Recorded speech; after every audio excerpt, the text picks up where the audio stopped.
¿Sabes lo importante que es que manejemos algunas nociones del ámbito legal? En los próximos 60 minutos, la abogada Karen Muñoz Guzmán se dará el tiempo de explicar en su estilo algunos de los conceptos que debemos conocer, con buena música e invitados. Ahora comienza Abogarrock en Radio Universidad de Concepción.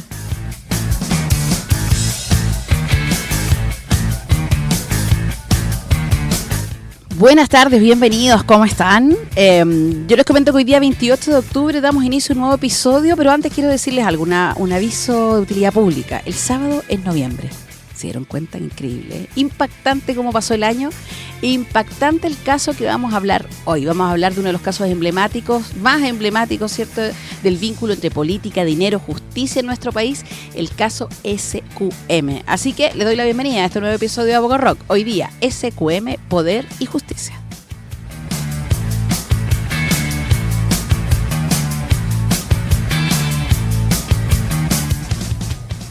Y para hablar de este caso emblemático y polémico, diría yo, y que últimamente está ahí conmocionando a la opinión pública, a la política, a todo el mundo, tenemos a una invitada, abogada penalista, Ángela Contreras. Bienvenida, Ángela, a Abogarrock. Hola, ¿cómo estás, Karen? Acá, con toda la independencia que me da para poder hablar de estos temas. Me encanta eso, me encanta que podamos hablar, eso nos decían, ¿cierto? Sin tapujos, con respeto, pero sin tapujos. Vamos a hablar de ser objetivos, ¿cierto? Y explicar un poco el caso SQM. ¿Por qué lo traemos a colación? Porque hace algunos días, la semana pasada, ¿cierto? Hace una semana o un poquito más, tenemos ya veredicto, ¿cierto? Y deja libre a todos, ¿cierto?, los implicados, y ahí reacciones varias, ¿cierto?, del mundo político, de la gente, de redes sociales, y queremos hablar de eso, explicarlo en palabras simples. Pero hagamos un raconto, vámonos más atrás y hablemos porque han pasado 10 años. Sí. Entonces la gente se olvida, uno mismo dice, SQM, verdad, como que hasta uno se olvidó cómo partió eso. Entonces volvamos, ¿cierto?, retrocedamos en el tiempo. Sí. ¿Y qué pasa? ¿Cómo comienza este caso? Bueno, es importante sí diferenciar el caso mismo que fue el recientemente fallado, digamos, a nivel de veredicto, que era respecto a ciertas personas específicas. Entre ellas los más conocidos era Paulo Longueira y Marco Enrique Ominami, pero habían otras personas también que estaban relacionadas, el gerente de Sokimich, el ex gerente, ¿cierto?, de Socontese, y además otras personas que habían dado boletas ideológicamente falsas. ¿Se acuerdan de esa expresión? Sí. Pero ese caso es una parte solamente del gran caso del financiamiento de las platas políticas que parte en el año 2009 aproximadamente. O sea, claro, mucho antes. Y parte primero con Penta. Con otros casos. Otros casos, efectivamente. A raíz de que se detectó que Penta, la empresa de estos señores Dávalos, daba o financiaba, ¿cierto?, a dirigentes políticos con las campañas políticas, y para poder sacar esa plata de la empresa Penta, ¿cierto?, en este caso, también Corpesca, pedían que ciertas personas relacionadas a estos políticos, algunas veces asesores, secretarias o gente que trabaja en los partidos, dieran boletas por servicios que en realidad no se prestaban. Para justificar el financiamiento, ¿cierto?, indebido. Claro, para poder en el fondo justificar esa salida de dinero. Y lo que ocurría es que a la fiscalía en ese momento se le ocurrió, ¿cierto?, cómo perseguir esto, porque no existía el delito de financiamiento ilegal de la política. Estamos hablando muchos años atrás. Claro, entonces se le ocurrió que, bueno, esto es, esta boleta o esta factura, ¿cierto?, va a la base imponible, a determinar la base imponible que tiene que pagar la empresa de impuestos, y por lo tanto, como es un gasto, va a rebajar esa base imponible. Uh-huh. Pero se está haciendo en forma falsa, porque en realidad se está rebajando impuestos en base a servicios que en realidad no se prestaron. Entonces eso es un delito tributario. Claro. ¿Ya? Y eso es lo que así empezó. Entonces, claro, hasta el momento en que esto estaba focalizado en el aspecto de la derecha político, ¿cierto? Ajá. Y estaba gobernando en ese tiempo Bachelet, y su ministro era Peñalillo, ¿cierto? Uh-huh. siendo el ministro de Hacienda en ese tiempo el señor Arenas, quien era el superior jerárquico del director de Servicio de Impuesto Interno, que era el señor Llorat, y el subdirector jurídico, el señor Vargas.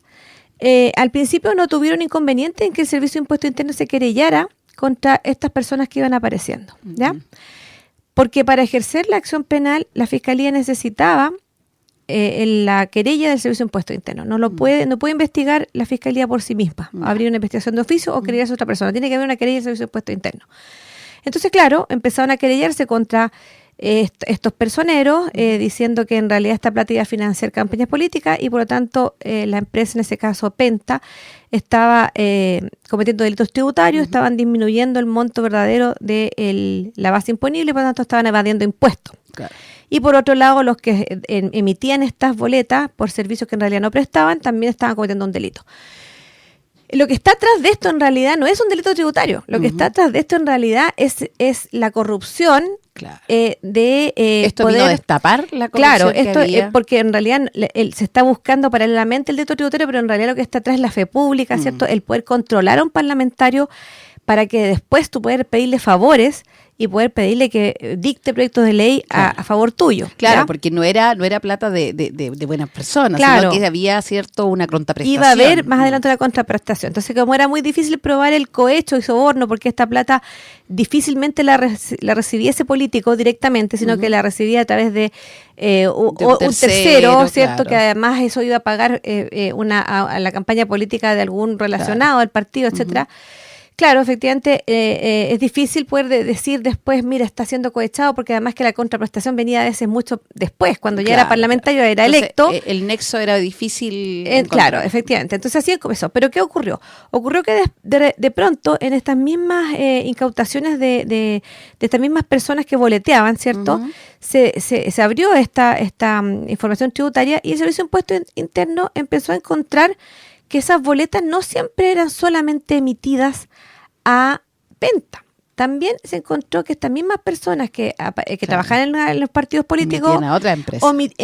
Empezaron a encontrarse con boletas emitidas a Sokimich. Hicieron que no era un caso aislado, sino que era una estrategia. Claro, entonces empezaron a pedir esa información y se detectó de hecho que la mayoría de los aportes de hecho no eran de Penta, eran de Sokimich. Yeah. Y ahí empezaron a frenar esto, la clase política. De hecho, el mismo ministro del Interior, esto lo han dicho en varios entrevistas, ¿cierto? El señor Llorat, el director de Impuesto Interno, y el mismo también subdirector jurídico Vargas, dicen que en un momento los llaman de la presidencia, los llaman efectivamente a una reunión con el ministro de Hacienda, el señor Arenas, y que los recibe ¿quién? Samuel Donoso, el abogado, que actualmente es el abogado de Jorge de Contese, ¿ya? Del imputado. Y los recibe en el Palacio de la Moneda y diciéndole, hasta aquí nomás llegamos con las querellas. No sigan allá porque efectivamente... Les sugiero no seguir. Les sugiero no seguir y efectivamente, ¿por qué? Porque ya se iban a empezar a encontrar que esas boletas que había recibido Sokimich, ¿cierto? Iban a pagar a estas personas que finalmente estaban financiando muchas campañas del PPD, de la DC, hasta el socialismo, hasta el Partido Socialista, ¿ya? Salaquet también, por ejemplo. Entonces, finalmente, ahí dijeron, mire, las querellas de impuesto interno, como nosotros decidimos quién es el director, no las sigan presentando. Y se alcanzaron a presentar estas, por ejemplo, las que hoy día llegamos al juicio de ahora, ¿cierto? Que fue contra Marco Enrique Dominami, otras personas más. En total, en este triple caso, ¿cierto? Que era Corpesca, Penta y Sokimich, llegaron a haber 180 personas imputadas. Finalmente se condenaron a 10 personas y hubieron como 132 suspensiones condicionales. Wow. O sea que igualmente se acreditaron los delitos. Claro. ¿Ya? Lo que ocurre es que finalmente a los políticos que ya empezaron a ser más bien del lado del PPD o del Partido Socialista, no se les persiguió porque ahí Impuesto Interno no presentó las querellas. Hubieron dos cosas. Una tesis, ¿cierto?, que inventó el director de la época de porque lo sacaron, digamos, removieron de su cargo al director de Impuesto Interno y pusieron a un señor que se llama señor Barraza, ¿ya? Este señor Barraza inventó la tesis Barraza, que era que se querellaba Impuesto Interno, pero solo con nombre y apellido y no contra quien resulta responsable. Entonces la Fiscalía No podía investigar solamente a esa persona, claro, y no podía ir más allá. Pero además de eso, había un señor de apellido Escobar, también en Impuesto Interno, que estableció que para que hubiera delito tributario tenía que haber intención de evadir impuestos, ¿ya? O sea, inventó un tema de que el dolo tenía que ser dolo directo, es decir, no solamente saber... ¿Y eso era así? No es así. Okay. O sea, la interpretación... Se puede discutir, la jurisprudencia ha dado las dos tesis, pero en general, basta saber que yo estoy cometiendo, que esto está prohibido, ¿cierto? Que estoy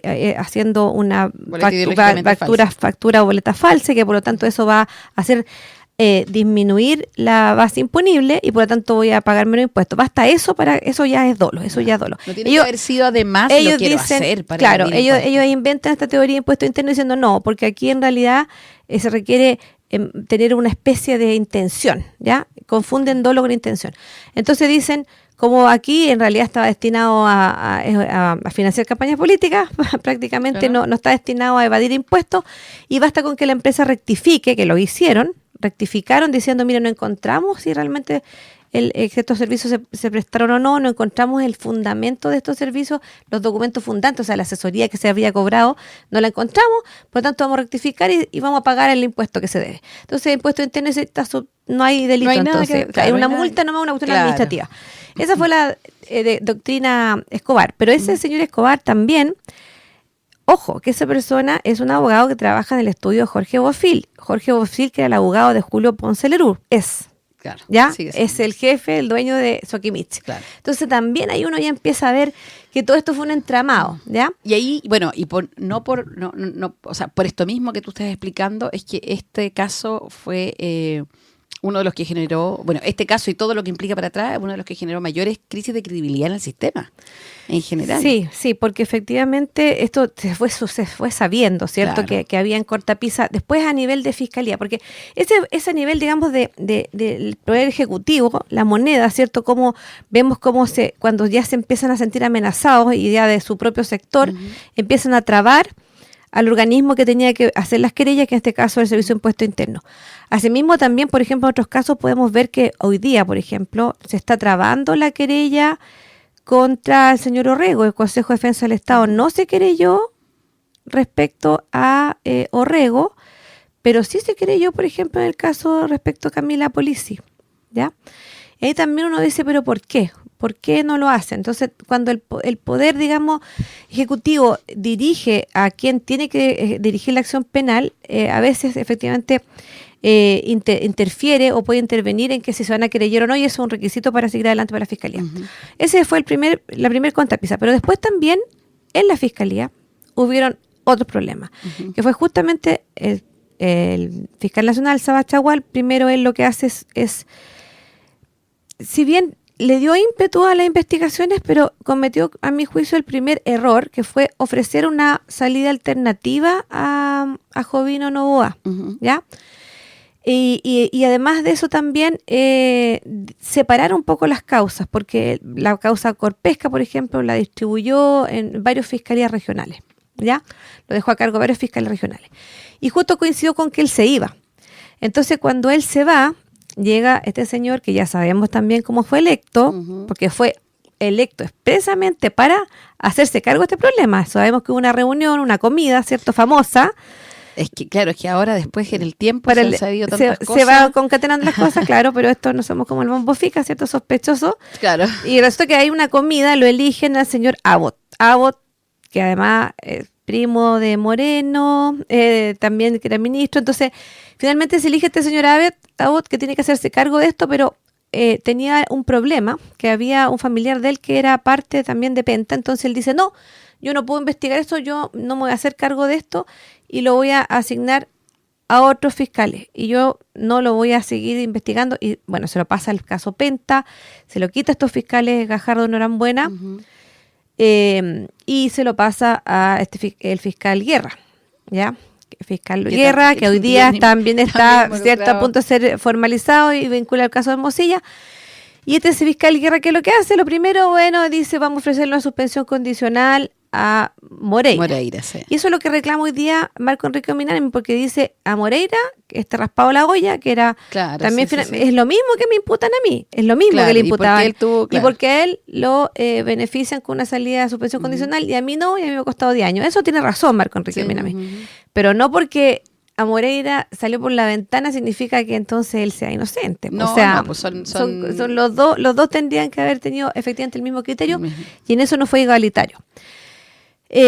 Aparte de eso, se empezaron a frenar, bueno, esta causa Penta finalmente termina en una pena más baja, las clases de ética famosa y que lo que finalmente genera también mucha rabia, molestia, claro. y que yo creo que motiva en cierta manera las nuevas leyes, ¿cierto?, que tenemos hoy en día. Eso fue lo bueno. Claro, eso fue lo bueno. Eso fue lo bueno porque efectivamente a raíz de ese caso se crearon 2 leyes, por lo menos se modificó algunas cosas del soborno cohecho, se creó el delito de financiamiento ilegal, o sea, modificó más bien la ley de gasto electoral. Se cambió este criterio de las querellas nominativas en el puesto interno. Sí, hubo mejoras al menos. Claro, pero todavía falta. Pero lamentablemente salieron libres de polvo y paja algunos. O sea, claro, lo que pasa es que esas leyes no se podían aplicar a este caso porque eran anterior. Claro. Bueno, lo que ocurrió es que finalmente como que se agotó el caso Penta y tenían el problema que hacer con Sokimich, ¿cierto? Entonces ahí, como no se presentaron querellas, salvo esta, ¿cierto? Y ahí ocurrió el segundo problema, creo yo, que fue al interior de la Fiscalía, donde la Fiscalía no se demoró tanto como dicen las juezas hoy día en la Fiscalía. Se demoró del 2015 al 2018 en investigar, que es un plazo razonable para esta envergadura, que son delitos tributarios, mucha documentación, mucha información. Y después del año 2018 hasta la fecha en que empezó el juicio, que fue hace 2 años, porque el juicio en sí duró 2 años, ocurrió la pandemia. Hubieron montones de reprogramaciones por culpa también de algunas defensas, licencias médicas, etcétera. Se dilató y ahí se dilató mucho tiempo, especialmente en la pandemia, y yo creo que eso también fue una estrategia de la defensa. Ya sabían que a veces mucho impacta en un juicio el clima político. Entonces estaban esperando para que cambiara el clima. En qué momento hacemos esto para que pase. Sí, exactamente. Oye, excelente resumen. Has hecho, ¿cierto?, de esto de la historia de este caso.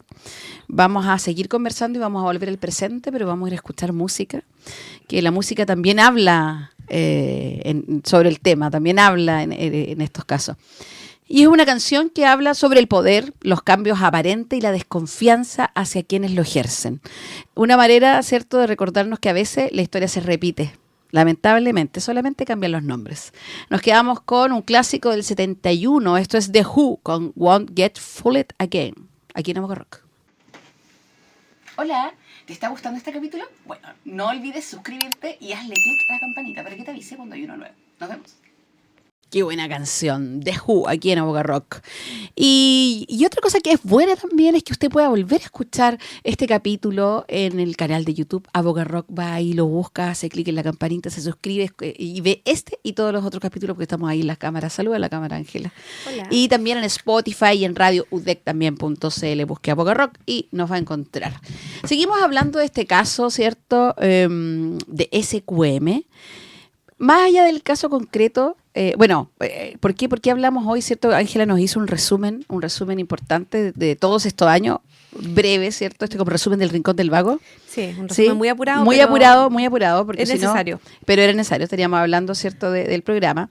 Pero recordar, ¿por qué hacemos esto? Ahora nos volvemos al presente, ¿cierto? La semana pasada el Tribunal Oral Lo Penal de Santiago absolvió a todos los acusados, entre ellos Pablo Longueira, ¿cierto?, Marco Enrique Minami, Contese, ¿cierto? ¿Por qué? Porque considerar que no se probó el cohecho ni fraude al fisco. Y la decisión ha sido duramente criticada desde muchos ámbitos y la idea es que hoy día hablemos un poquito de este razonamiento, de qué es lo que pasa, el razonamiento judicial, porque hay un mensaje, o sea, al menos la el público, la gente, recibe un mensaje preocupante respecto a la impunidad de los delitos de cuello y corbata. Sí, hay una rabia por una sensación de impunidad general. ¿Ya? Y de injusticia, porque de al final... no, de un pacto de impunidad. De un pacto de impunidad. Sí, Digamos, hablar después de los porcentajes, pero ya que hablamos esto de la sensación del público, o sea, una encuesta, ¿cierto?, hace algunos días, que era Ipsos, ¿o no? UDP, sí. UDP, ya. Y se le preguntó respecto del Poder Judicial o algunas preguntas que yo rescaté. El 47% de las personas considera que los tribunales no funcionan. Terrible. Además, el 84% está de acuerdo con que el dinero y los contactos influyen en las decisiones judiciales. 84%, me parece impactante. Y el 80% considera que los abogados influyentes y conocidos también tienen injerencia en que les vaya mejor en una causa. Y el 73% de los encuestados considera que el sistema judicial hace diferencias entre ricos y pobres. Para mí son porcentajes escandalosos. Demoledores. Demoledores. Sí, es verdad. Y eso es el daño, bueno, no solo sino que y otros casos, también el caso Audios, pero que desde 6 años sacábamos la cuenta aproximadamente, la credibilidad del sistema y en las instituciones ha ido cayendo, y en el Poder Judicial también. Claro, el Poder Judicial entendido también no solo como los jueces, los tribunales, sino que que también el la sistema, Fiscalía. Claro, el sistema completo. En la Fiscalía también ha ido cayendo. De hecho, hace 6 años atrás yo veía siempre los tribunales dentro de los primeros lugares de credibilidad. Sí, estaban bomberos y Poder Judicial. Pero ahora están en el último lugar. Yo creo que el caso Increíble. Hermosilla ha sido demoledor para la credibilidad de los tribunales, pero lo peor de este caso de Sokimich, Penta, todo eso, también nos ha mostrado que hay una justicia de clase, ¿ya? Y que lamentablemente, especialmente en el ámbito penal, se criminaliza la pobreza. Ya. Pero es muy difícil que una persona poderosa vaya a la cárcel, ¿ya? Entonces, riendo a este caso específico, y al veredicto que hay, ¿cierto? Que es lo que conocemos hoy. El veredicto, porque la sentencia todavía no. Claro, no ha salido, pero el veredicto en sí, hay que dejar bien claro que lo que se investigaba o lo que se tenía que fallar eran hechos específicos y respecto a personas específicas. Entonces, también dentro de la sensación de impunidad hay una confusión de que se quería que hubiera una sensación de justicia en este caso, pero en realidad habría sido igual injusto que a través de estas personas se sancionara a las otras, que en realidad no fueron a juicio. Como en los otros casos se fueron a hacer clases de ética, como que la idea era, entonces vamos a sancionar a esto para que paguen por los demás. Claro, ¿ya? Esto también está mal. Claro. Está mal. Entonces hay que dejar bien claro de qué se acusaba a estas personas. Esta persona se le acusaba a Marco Enrique Ominami de haber recibido, de haber financiado ilegalmente la política a través de las facturas falsas o boletas falsas, ideológicamente falsas. Entonces, que él se hubiera conseguido personas que daban esas boletas a Sokimich, y Sokimich entonces pagaba a través de señor Cortese, ¿cierto?, estas platas que iban finalmente a financiar campaña política de Marco Enrique Ominami. Y hubo otras personas, también estaba el padre, ¿cierto?, Ominami, que salieron por prescripción, ojo, y otros más. Y esto también se hizo con otras múltiples personas. Estaba el señor Eguilú en un momento, varios que terminaron antes. Sí, se ven muchos involucrados. Claro, había muchos, y bueno, uno de ellos también de Giorgio Martelli, que financiaba finalmente campañas, incluso la presidenta Bachelet y Frey incluso, pero finalmente no fueron acusados. Entonces, a Marco Enrique Ominami se le acusaba de eso, ¿cierto? De que personas relacionadas a él habían dado esas facturas falsas a Sokimich, y él había finalmente recibido esos dineros para financiar sus campañas políticas de él o su partido. Por otro lado, estaba la situación de Longueira. Longueira se le acusaba no de haber financiado a través de facturas falsas, porque no se le acusó a él. Dentro de esto no se le acusó, se podría haber hecho, pero no se creyó impuesto interno. Porque era cohecho y fraude al fisco. Sí. Claro, lo que se acusaba al señor Longueira era que él había recibido la redacción, ¿cierto?, de un proyecto de ley que beneficiaba a Sokimich y que efectivamente él era senador en ese momento, que efectivamente esa redacción completa de ese texto legal, él lo había enviado a presidencia, que en este caso el presidente de la República tenía que presentar ese proyecto, que efectivamente se presentó tal cual como venía desde los abogados de Sokimich. Y además que esta persona lo habría votado cuando era senador. Además. Lo habría votado a favor. O sea, se lo entregaron redactado, lo entregó y después votó. Claro, se lo entregaron redactado y él hizo toda la estrategia para que finalmente eso fuera ley en beneficio de Sokimich. ¿Y por qué? ¿Y dónde está el cohecho? Porque efectivamente el señor Longueira había recibido, ¿cierto? O más bien... una fundación había pagado plata, ¿cierto? Había financiado la política a gente relacionada a señor Longueira, que era una fundación de una secretaria, otras personas relacionadas, ¿ya? Entonces, ¿cuál fue el pago que se había hecho a señor Longueira? Era lo que se llama donación remuneratoria, ¿ya? No es que él recibió la plata él, pero se pagó un tercero, un beneficio a un tercero. Y él tenía que dar la vuelta a mano, y la vuelta a mano era justamente esta influencia en el proyecto de ley, que efectivamente fue exitoso para Sokimich porque implicaba una invariabilidad tributaria, ¿ya? En el proyecto del royalty. Eso fue. Entonces, ¿qué ocurrió? Que eso eran los hechos que se le acusaban, ¿ya? Entonces, cuando uno ve el veredicto, ve que respecto de esos hechos, el voto de mayoría, a mí me parece aberrante algunas cosas, pero hay otras cosas que no, ¿ya? Por ejemplo, se le critica a la Fiscalía que no redactó bien la acusación. Eso, hay mucha crítica a la Fiscalía. Sí, en la acusación tiene que describir los hechos, ¿ya? No el derecho. Si tú te dicen, mire, usted te acusan, te tienen que decir, usted está acusada de homicidio, no basta que te digan que está acusada de homicidio, que está definido en la ley como el que mate a otro, sino que te tienen que decir el día tanto, de qué manera, pistola, te tienen que dar una descripción fáctica de ese delito, ¿ya? Y además decirte esto configura este delito y te dan la ley. Bueno, en el caso se le critica a la Fiscalía que respecto al señor Contese, por ejemplo, él se le dice, bueno, él efectivamente hizo declaraciones falsas, ¿ya? Destinadas a aumentar el monto de las operaciones y en realidad eran por operaciones que no se habían realizado en estas boletas falsas. Pero en realidad él no había hecho ninguna de esas cosas porque él nunca hizo las declaraciones, lo hacía contabilidad a la empresa. Lo que él hacía era aprobar estos pagos, ¿ya? Entonces caí en la parte de esa norma que dice realizar otras operaciones, ¿ya? Entonces la descripción fáctica de la acusación efectivamente decía que él había realizado esas otras operaciones, pero lo que dice el fallo, por lo menos el veredicto, es que no se habría descrito por la Fiscalía cuáles operaciones, ¿ya? Y que en el fondo eran justamente, ¿es verdad? ¿La Fiscalía al parecer sí, porque dice que había realizado operaciones, pero no describe realmente cuáles operaciones. ¿Y cuáles eran? Era que él habría aprobado, ¿cierto? Con una clave única, en un centro de costo, dentro de la empresa, que aprobaba ese pago, y por lo tanto eso desencadenaba un montón de procesos administrativos y contables en la empresa que terminaban finalmente en una declaración jurada que iba a impuesto interno, ¿ya? Entonces, esa descripción al parecer no estaba así tan detallada en la acusación. Pero ¿y eso es argumento suficiente como para poder decir? O sea, no necesariamente, porque yo no estoy segura que realmente no esté ahí, porque hay un voto de minoría que dice que sí está descrito el hecho, ¿ya? Porque el hecho, obviamente, que a ti no te van a decir que no está descrito si es que te dan los rasgos generales, y porque no te dijeron, mira, si usted estaba parada y en realidad no estaba sentada, eso significa que no está descrito el hecho. No, o sea, tiene que describirlo en rasgos generales. Entonces, según la jueza minoría, sí está descrito, ¿ya? Según la jueza mayoría, no.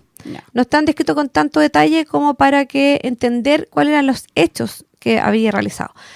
Pero es importante, ¿por qué? Porque efectivamente ese argumento me parece bien del veredicto, en el sentido que si estamos hablando de algo que es atingente a los jueces. Pero lo que me parece mal del veredicto, por ejemplo, cuando dicen que este caso se demoró mucho, ¿ya? El derecho a ser juzgado en plazo razonable no es un argumento jurídico que tenga relación con el veredicto. El veredicto es solamente lo que se le pide a los jueces, decir si una persona es culpable o inocente, y dar los argumentos generales que fundamenten eso. No referirse... El plazo razonable no tiene nada que ver con el veredicto, tiene que ver con la prescripción. Y resulta que en un caso como este, nadie alegó la prescripción. Entonces no tiene nada que hacer en el veredicto estas alegaciones. También me parece muy mal del veredicto cuando las juezas se dedican a criticar la técnica de la fiscalía, ¿ya? O más bien la forma en que presentó la prueba. Porque efectivamente puede ser que la fiscalía haya sido menos histriónica a lo mejor, o menos pedagógica, o haya presentado muy mal organizada la prueba, no le gustó, o la técnica de interrogación, ¿cierto? Pero eso no significa que la prueba no tenga que valorarla y que no sea mala. ¿Es normal que en un veredicto estén este tipo de consideraciones? Ya. No es normal. Bueno, desafortunadamente cada vez sí lo he visto más, pero no corresponde, porque no se trata de que en un veredicto las juezas digan, mire, la fiscal fue desordenada para presentar la prueba. Eso no es un argumento jurídico para absolver a alguien. Sí podría decir, no hay suficiente prueba. La prueba no dice, pero a ver, igual que también dicen, por ejemplo, se presentaron muchos documentos ya, 14.000. Mentira, no fueron 14.000 porque los 14.000 ofrecidos en la preparación de juicio oral se depuran y quedan 8.000 y finalmente se presentaron 3.000. ¿Ya? Y si hubieran sido muchos, pero todo era necesario, da lo mismo. Da lo mismo. O sea, si un delito tan complejo necesitáis, no sé, 10.000 o fueran 20.000, da lo mismo si eran atingentes y eran pertinentes. Y ellos tenían que hacer relación. Entonces, ese argumento me parece mal porque efectivamente no significa nada y es un argumento extrajurídico.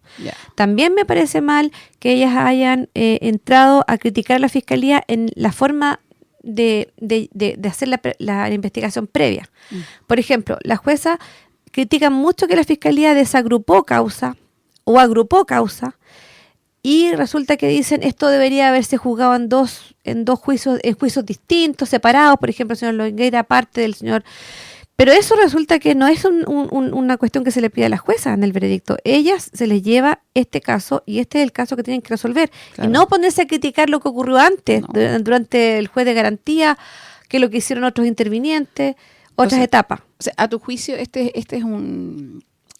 no es un juicio, o sea, no es una sentencia, un veredicto sólido, sino que puede ser como que la interpretación creo que tiene argumentos muy formalista. Creo que tiene opiniones subjetivas, que no es el rol de los jueces. Tiene muchas opiniones subjetivas y que son impertinentes en realidad, impertinentes a lo que tienen que resolver. Creo que es delirante algunas cosas, por ejemplo, bueno, es que también es delirante, por ejemplo, efectivamente dicen este tema de que como el señor Longueira no habría enviado un correo electrónico de su cuenta del Senado como funcionario público, sino que lo habría enviado de un hotmail, entonces no se puede entender que esa actividad no la hizo en su función pública. Claro, es ridículo, eso sí es ridículo, sí. Pero en realidad no es por eso que lo absuelven, hay que ser justo, no es por eso, lo absuelven porque, bueno, en parte sí, pero eso es lo peor, pero no es lo absuelven en realidad porque según la magistrado no se habría acreditado el beneficio, ¿ya? Claro. Y claro, ellos dicen este pago que se hizo a la fundación o el pago que se hizo de una deuda a otra persona, no podemos saber si realmente llegó a él. También yo no estoy de acuerdo con ese argumento, pero por lo menos ese argumento sí tiene que ver con lo que tenían que hacer las juezas, el otro no.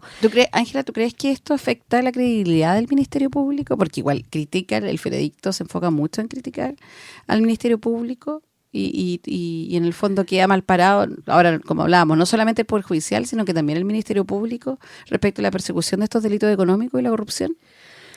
Creo que quedan más mal parados los jueces. Porque efectivamente el Ministerio Público sí queda mal parado como institución por cómo llevó este caso y las decisiones que se tomaron antes, pero específicamente los fiscales que fueron a este juicio, me refiero a la fiscal de Peribanchik y los otros de Valparaíso, me parece que ellos son los que menos responsabilidad tienen. O sea, sí tienen una responsabilidad quizás en que no tenían tanta experiencia en la forma en que presentaban el juicio, en la redacción de la acusación, que quizás efectivamente le hicieron ellos, y quizás en haber hecho esto más ameno para los jueces, más didáctico. Hay una cuestión muy mala, por ejemplo, que Soquimich se autodenunció en Estados Unidos, hizo una declaración, llegó a un acuerdo con la autoridad porque allá iban a ser sancionados, pagaron $30 millones y declararon en Estados Unidos que efectivamente habían financiado a campañas políticas, personeros. De confesión. Confesaron efectivamente y se obligaban ahí y que lo habían hecho a través de boletas falsas y que su contabilidad estaba mal y dijeron que esto también los gringos, estos seis como son, le decían que no podían negarlo en ningún lado. Bueno, la fiscalía, por ejemplo, cometió un error. Fueron a juicio, pero no llevaron el documento traducido. ¿Ya? Entonces, eso fue un error de la fiscal. Detalles, claro. Y no lo llevaron tampoco legalizado.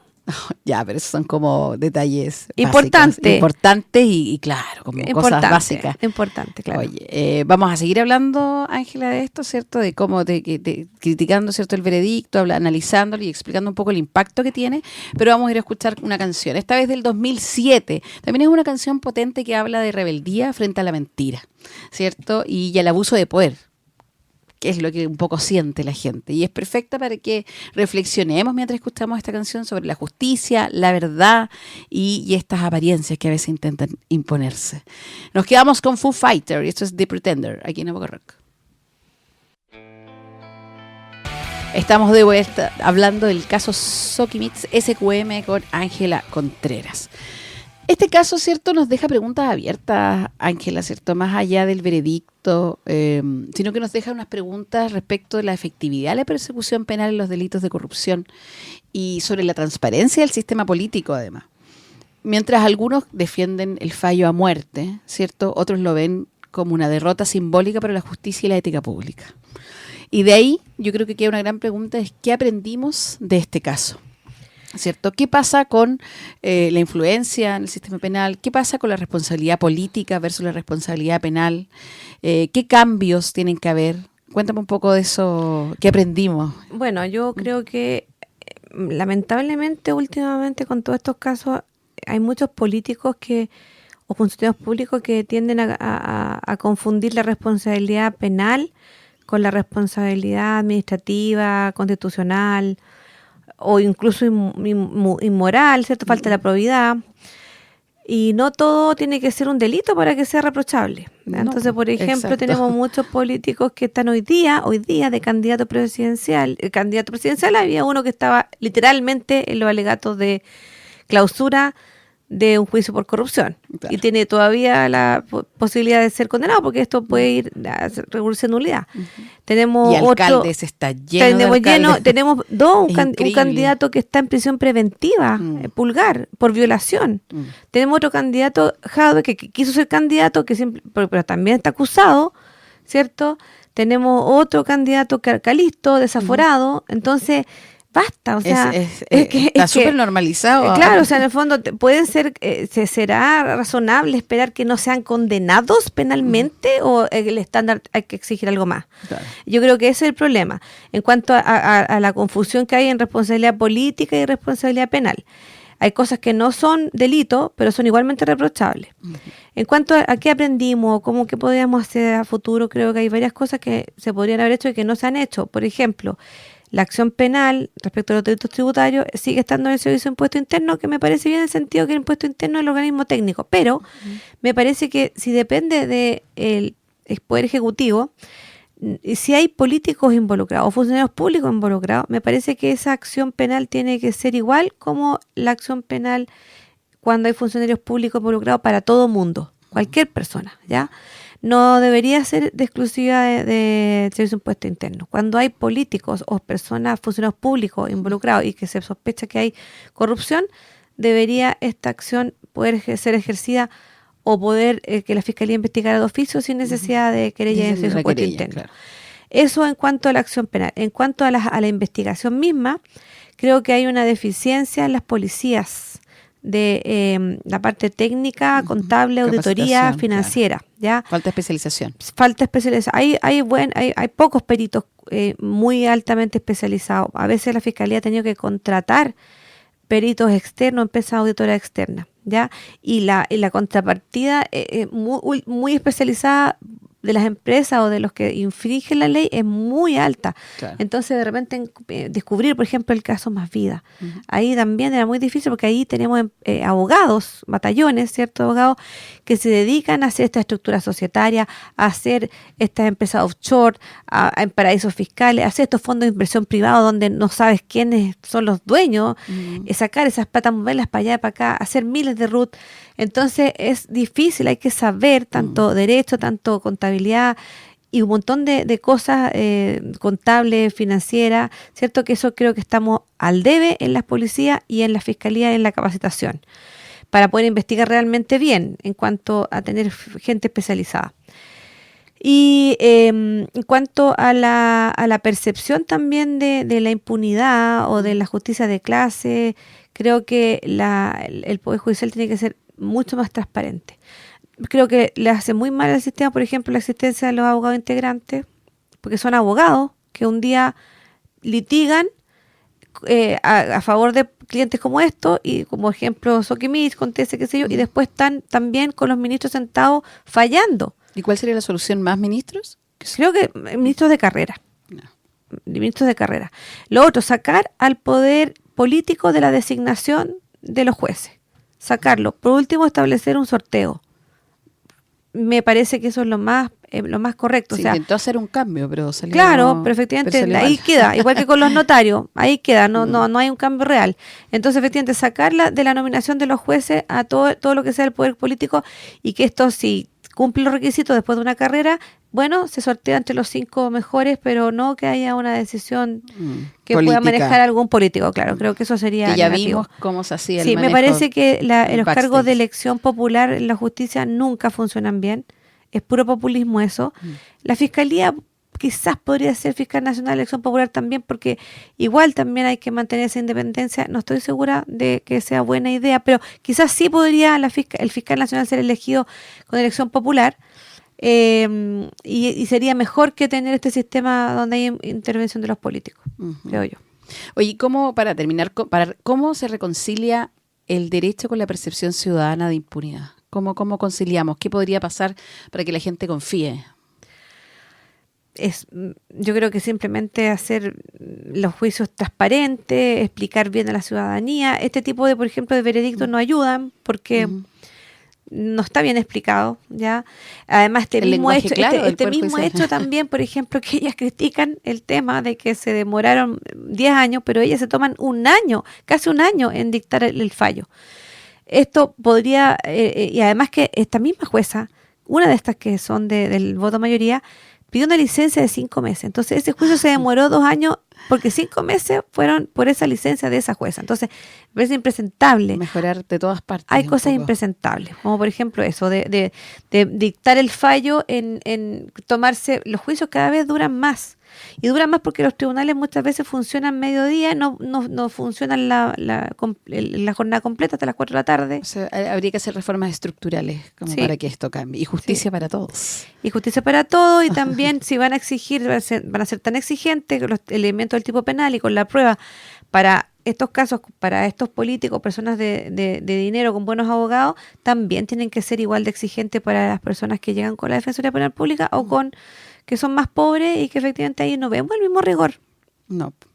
Bueno, nos quedamos con eso, ¿cierto? Y esperar que existan estos cambios. Y ahora, Ángela, ¿cierto? Bueno, primero agradecerte de que hayas venido a explicar este caso tan difícil de forma resumida, que también fue un tremendo desafío. Hay muchos aspectos. Hay muchos aspectos. ¿Y qué canción elegiste para terminar este programa? Elegí, la canción de Metallica, que se trata de justamente justicia para todos.